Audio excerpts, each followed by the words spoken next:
back with you on that. Yeah. Thank you. No, thanks for joining us. We know there's a lot of talk about what went down over the weekend. Actually, on Monday, as the Attorney General came forward and said, we're going to move those trials back to Gitmo, where there's a brand new courthouse, and we're going to have military tribunals. Your reaction? Well, it's the right decision more than 2 years too late. It's unfortunate that the administration spent a long time campaigning against them and criticizing against the military commissions, and now finally realizes that, in fact, what was put in place, the structures that were put in place from a dead stop after 9/11 were the right structures. Military commissions, indefinite detention, the Patriot Act, and Guantanamo Bay. Yeah, in fact, you, sir, unveiled how it would happen, I believe, about 9 years ago. Essentially, they're going back to the future. They're going to do what you had outlined. You've got to feel vindicated, don't you?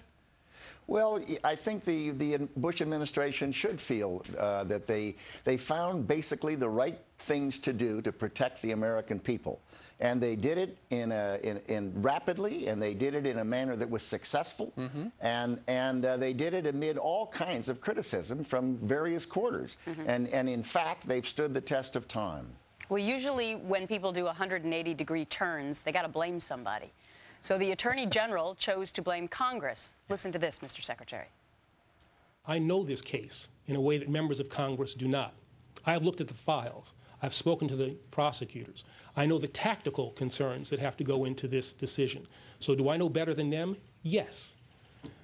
I respect their ability to disagree, but I think they should respect the fact that this is an executive branch function, a unique executive branch function. So after that press conference, Mr. Secretary, some people were calling for Attorney General Holder to resign. But wouldn't that mean that the president would also have to resign since this is his policy? No, presidents are elected by the people, and cabinet officers are nominated by the presidents and then confirmed by the Senate. I think that the Attorney General was flat wrong. In what way?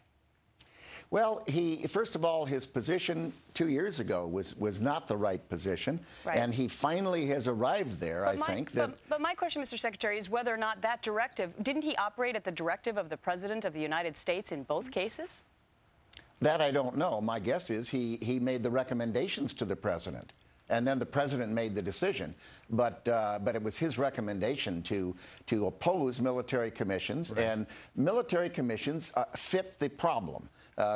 The Uniform Code of Military Justice is for uniformed personnel, and the civilian courts are for American criminals. And in fact, the military commissions are designed to fit exactly the situation that we find ourselves in. We find ourselves in a kinetic military operation, if I'm to understand, in Libya. And in that, we have to find out an objective. In your mind,